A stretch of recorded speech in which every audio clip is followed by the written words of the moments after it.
Hey, we're back. And look, more money. So the money you mentioned in the first video is just basically used as a scoring feature more than anything? Yeah. You didn't see it in the first video, but because I had to stop for time, there's a scoring screen that comes up after the whole hour is finished. It tells you how well you did. You get points based on how much money you have, how many hearts you had, like pieces of heart you've collected, and there are points subtracted for how many times you died. And then if you actually finish well ahead of the timer, and not a lot of people know this, but you see a picture of Skippy in a bikini and he waves and says, "See you next mission." That's true. Oh, true and horrible. Skippy's what, 11, 12, so... About as old as Link, I would think. Maybe a little bit younger since he's wearing that hat on his head backwards. Who wears a white cap backwards with green hair? Well, this was the 90s, so... Yeah, true. I remember those days. Everyone thought they had to do that. I wore my hat backwards with green hair all the time. I like that fancy little spinning maneuver you do when you go to catch the tablet. That's very classy. Yeah, everyone does that. I've never done it. I never used to do it until I saw the speedruns, and I figured, hey, why not? It's just something you do when you're recording a video of Zelda. I do try to put my character in like a cool pose if I know the game's going to pause to count my score down, like in Castlevania or whatnot. Mm-hmm. Especially in Castlevania 4, but I always mistime it and end up looking like a doofus. In Twilight Princess, I just cannot resist the urge to flourish the sword like when Link waves it back and forth and showing off after you've killed a group of enemies. Yeah. It's tradition. It's, that's the Nintendo generation. That's why we grew up. Boy, it's pretty foggy right now. Now, is that something that always happens, or is there's like a weather system in the game? Well, there's sort of a weather system. It's clock-based, and it's actually kind of different in every chapter of the game. Like in the first game, it would go to fog and then rain, but in this one, I think we're going to skip the rain. Does that ever have any bearing on gameplay, or does it just make things more annoying to see? Well, yes and no. I mean, right now the fog isn't doing anything, but in the rain, for example, you saw it in the last segment, every monster would turn into a Zora. That bottle salesman still hasn't shown up yet. Even though the game is timed, do you still get a full complement of equipment that you got in Link to the Past? Yeah, except for the medallions, I think. Those are only awarded with sudden spells from nowhere. And I never used the medallions very much anyway when I played this game.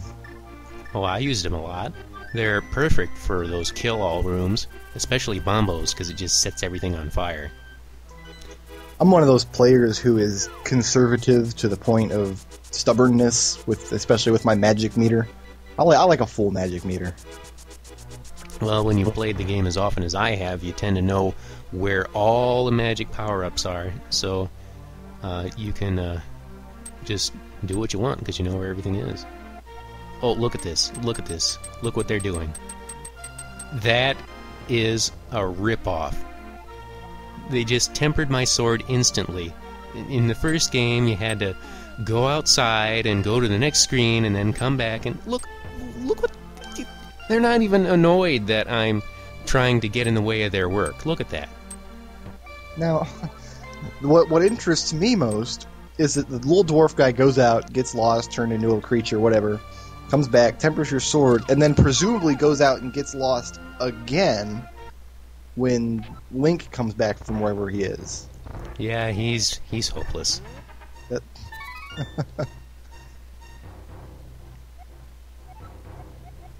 Here's this joker. And he's not even pretending to be angry this time.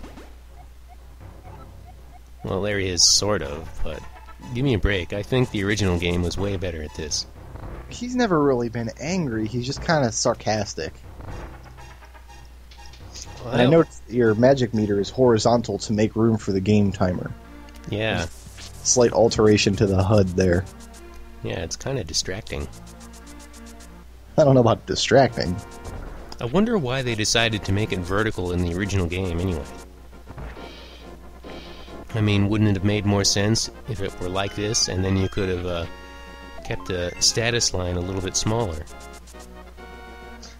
Well, I guess the idea was to make the status line go all the way across the top of the screen. Like, the other thing is because you can collect 68 trillion rupees, they had to put your arrow counter down underneath the bomb counter, and that it kind of ruins the flow of it. Yeah. Although if you're a purist, your arrows should come out of your wallet anyway, as it was in the very original Legend of Zelda. That's the system that I liked. Well, it was kind of annoying for me the first time I played that game, because I'd be saving up for the blue ring, and then suddenly I had to shoot something. A lot. Right. And that's something that many of the Zelda games kind of haven't been able to capture. So she always just sells you the +1 level sword to the one you're carrying? Yeah, that's right. Okay. But they never shoot lasers, which... it's sort of a... I don't want to say it's a ripoff, because the next level sword is useful, but I do feel gypped. I see you just received the blessing of Zeus. We shall sacrifice a goat in his honor. You know, I never really used the ether spell all that much, except to reveal secret floors. You do need it to get into one of the dungeons, don't you? Yeah. Level 6, I think. I don't remember. I haven't played Link to the Past since it came out on Virtual Console. I think was the last time I played it. Well, I said it before, but I've played this game as often as you've played Super Metroid. Which I've already played twice this year. I've even played this game in... Well, I've played a lot of Zelda Classic, and I played a lot of Grail Online, which is pretty much a poor man's version of A Link to the Past anyway. I think I played that for exactly 6 minutes, like way, way back when it was brand new. And I logged in, and then some guy killed me for no reason, and I was like really butthurt and quit and decided to never play it again. Yeah, that's pretty much what happens in that game, but I stuck with it. And I even got to be on a private server for a while. We were a pretty close-knit crowd. I think I moved on to Ragnarok Online after that. One thing I did manage to get away with was just bring back this overworld and put it into that game, and we even got to be on an official server for a few months with that, and nobody noticed. But eventually someone did, and they were, despite it being a ripoff of this game, just this gameplay with different graphics, they were really stringent about copyrighted material, as they called it, coming from anywhere. So once the jig was up, you pretty much had to do it or you'd get banned. You don't want to get caught with it. And see, most of my experience with homebrew games and things come from the RPG Maker community, and they don't really care about copyrighted material. In fact, they get mad at you if you don't use it. Like, why would you use these crappy graphics when I have this full set of Chrono Trigger characters you can use? Well, maybe that's not the style I want for my game. Did you ever think of that, bub? Huh? And then you get banned forever. Well, to be fair, the built-in graphics for that thing are kind of, I don't want to call them terrible. I mean, they are competent, but they don't really seem to come in handy for much of anything. You can pretty much build a forest or a desert or a ship, and then you're done. Pretty much. Now, let me ask you this. In Bizarro Zelda here, can you still get into the Chris Houlihan room? I have not tried that. I think the normal method where you fall in a hole near the palace, that's been changed. It's a stairway now, so I wouldn't know where else to try it. I would think the only reason that room exists is as a emergency situation where you get a rare bug that the game doesn't know where to put you, so it just puts you in that room. Mm-hmm.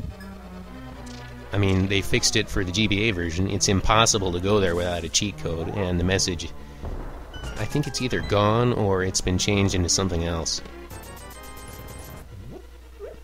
No respect for Chris Houlihan, I guess. Yeah. I mean, that jerk is just some kid who won a contest a long time ago anyway. He's going to put that on his tombstone.